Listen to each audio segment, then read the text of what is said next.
तर मालवणमधला छत्रपती शिवाजी महाराजांचा पुतळा कोसळला। दरम्यान हे सगळं बांधकाम निकृष्ट दर्जाचं झाल्याचा आरोप केला जातोय। याबद्दल खरं तर राज्य सरकारने तक्रार केली आणि या तक्रारीतून हे उघड झालं।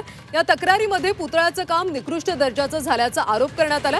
पुतळ्याची सुरक्षितता विचारात घेऊन पुतळा सुस्थितीत आणि सुरक्षित उभा राहण्याच्या दृष्टीने परिपूर्ण बनवणं आणि त्यासाठी आवश्यक ती काळजी घेणं महत्त्वाचं होतं। मात्र शिल्पकाराने त्याकडे दुर्लक्ष केल्याचा आरोप केला। शासनाची फसवणूक तसंच सार्वजनिक संपत्तीचं नुकसान केल्याचं देखील तक्रारीत म्हटलंय। या प्रकरणी आर्टिस्ट्री कंपनीचे मालक जयदीप आपटे आणि स्ट्रक्चरल कन्सल्टंट चेतन पाटील या दोघांवर गुन्हा दाखल झाला। तर या एफआयआर मध्ये नेमका काय ठपका ठेवण्यात आलाय ते आपण पाहूया।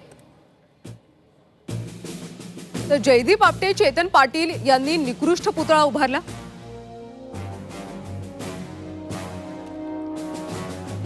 पुतळा उभारताना परिपूर्ण अभ्यास करण्यात आला नाही।